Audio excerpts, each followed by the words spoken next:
अस्सलाम वालेकुम दोस्तों, ये मैं गाड़ी के अंदर बैठा हूँ। ये पोजीशन आप देखें, बिल्कुल अंदर फोग जमा हो गई है। देखें कितनी फोग जमा हो गई है और बाहर जो है वो बारिश चल रही है।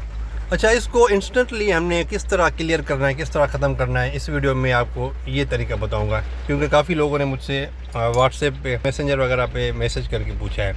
अभी जैसे ही आप आएंगे, गाड़ी को सबसे पहले तो करेंगे स्टार्ट। ठीक है, स्टार्ट करके ये देखें, आपको मैं चेक कराता हूँ। ये आप वाइपर चला दें, फिर भी ये फोग नहीं जाएगी, नहीं जा रही। तो आपने थोड़ी सी सेटिंग करनी है। सेटिंग कौन सी करनी है? ये जो ये वाली नॉब होती है ना, ये डिफोगर का निशान है, इसको आपने यहाँ पे कर देना है। मेरी पहले से ही यहीं पे है, वैसे ही अमूमन यहाँ पे होती है। ठीक है, इसको आपने घुमा के डिफोगर पे कर देना है। उसके बाद आपने ये जो आउटर सर्कुलेशन है इसको ऑन कर देना है और फ़ैन को 2 पे चला देना है या 3 पे, जिस पे आप चलाना चाहें, और फिर एसी चला देना है। ठीक है, और ये देखें आपकी फॉग विद इन सेकेंड्स ख़त्म हो जाएगी। अभी ये देखें, मैंने वीडियो को बिल्कुल स्किप नहीं किया, आपने जस्ट वाइपर्स चलाने हैं। ये देखें आहिस्ता आहिस्ता ख़त्म हो रही है। आपने अगर और जल्दी करना है, ये देखें ख़त्म हो रही है, तो इसको आप बढ़ा दें, स्पीड को बढ़ा दें। हो गई क्लियर?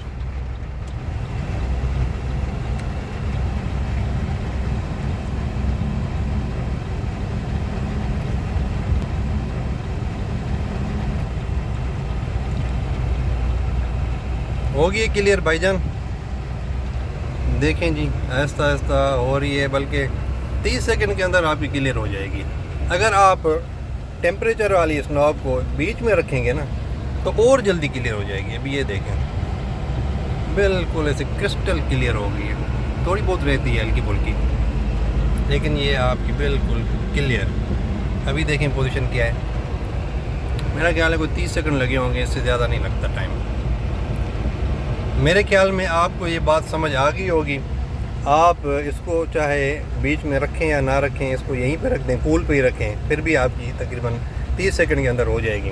दोबारा आपको सेटिंग बता देता हूँ। ये जो नॉब है इसको आपने डिफोगर पे रखना है, फ़ैन को चला देना है 2 या 3 पे, एसी को ऑन कर देना है, और थोड़ी देर के बाद आपने वाइपर्स को चला लेना है। ये आपकी बिल्कुल क्रिस्टल क्लियर हो गई। ठीक है, तो ये आपको प्रॉब्लम सर्दियों में काफ़ी आपको देखने को मिलेगी, लेकिन सर्दियों में फिर आपने इसको टेम्परेचर वाले नाव को यहाँ पे रखना होता है, क्योंकि सर्दियाँ होती हैं तो फिर आप एसी चलाएंगे तो आप तो अंदर ठंडे हो जाएंगे और ज़्यादा।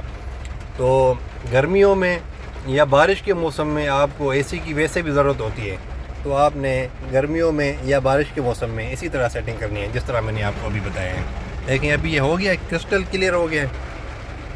ये देखें, ये शीशे भी तकरीबन क्लियर हो गए हैं। देख रहे हैं वो क्यों क्लियर हुए हैं? क्योंकि जब आप इसको डिफोगर पे रखते हैं ना, तो आपकी ये जो ब्लोअर्स है ना, यहाँ से भी हवा आती है और यहाँ से हवा आके यहाँ पे लगती है, तो आपके ये शीशे भी क्लियर हो जाते हैं। बेसिकली ये जो सारा फ़र्क होता है ना, ये टेम्परेचर का होता है। बाहर का टेम्परेचर अलग होता है और अंदर का टेम्परेचर अलग होता है, तो इसलिए आपको उसको मेंटेन रखने के लिए ये एसी वगैरह और ये वो सारा कुछ करना पड़ता है। आई थिंक आपको समझ आ गई होगी। Thank you very much. अल्लाह हाफिज़।